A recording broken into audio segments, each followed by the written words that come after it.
Listen closely. In every city, there is a name spoken in whispers, a name that carries both envy and warning. In Addis Ababa, among the crowded markets, the glowing cafés, and the restless hum of ambition, that name was Selamawit.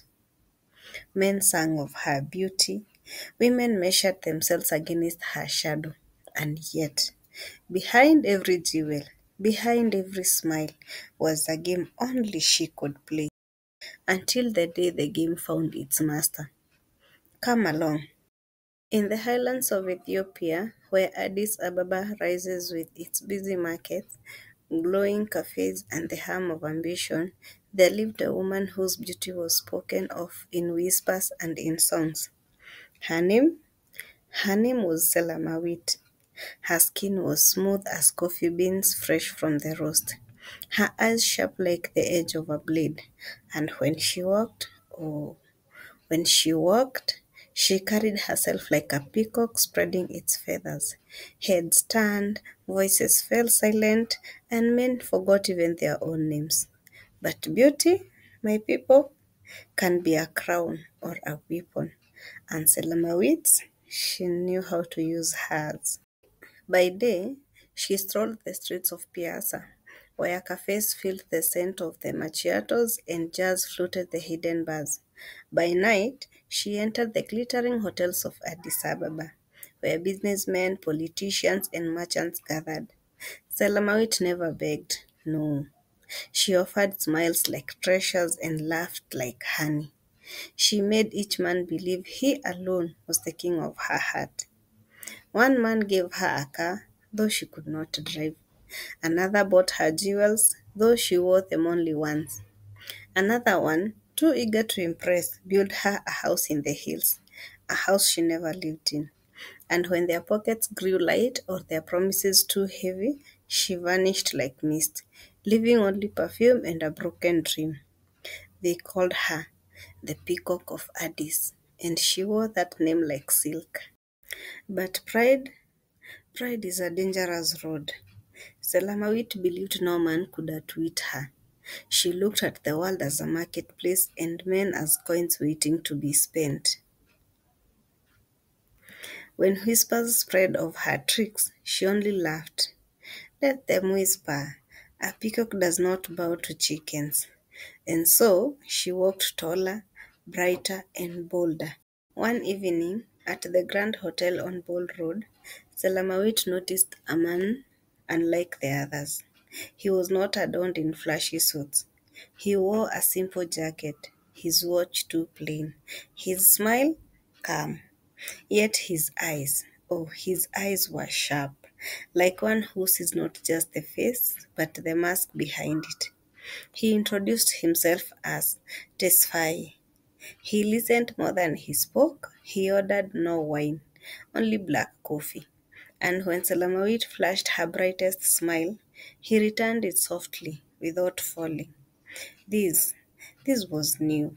For the first time, Selamawit's charm did not bend a man's will.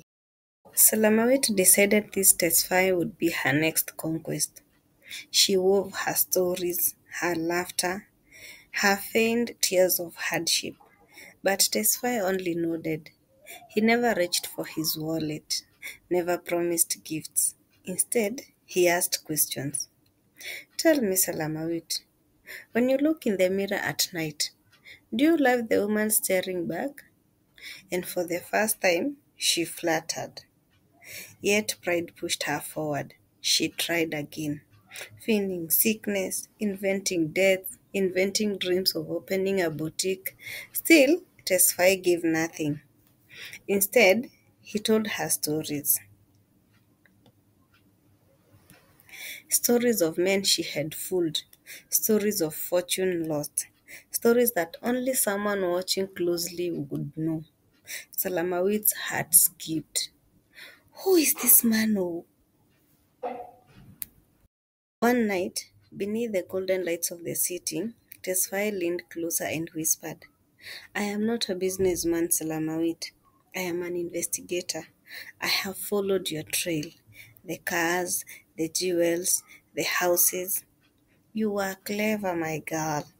But cleverness without conscience always meets its match. Selamawit froze. The mask cracked. For the first time, the peacock trembled.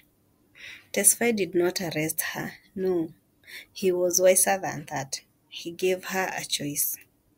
Selamawit, leave this path. Use your beauty, your wit, and your fire, but use it to build, not to destroy, or else the next man you deceive will not forgive you so kindly.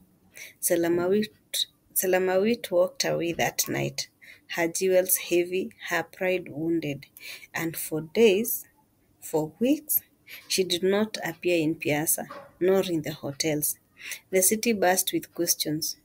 Where is the Peacock of Addis? Some say Selamawit left the city, traveled north to Lalibela, and there among the stone churches, she learned humility. Some say she opened a small shop in Makato, working honestly with her charm now turned to laughter, not lies. And some people still whisper, she walks the streets of Addis Ababa, but no longer as a peacock.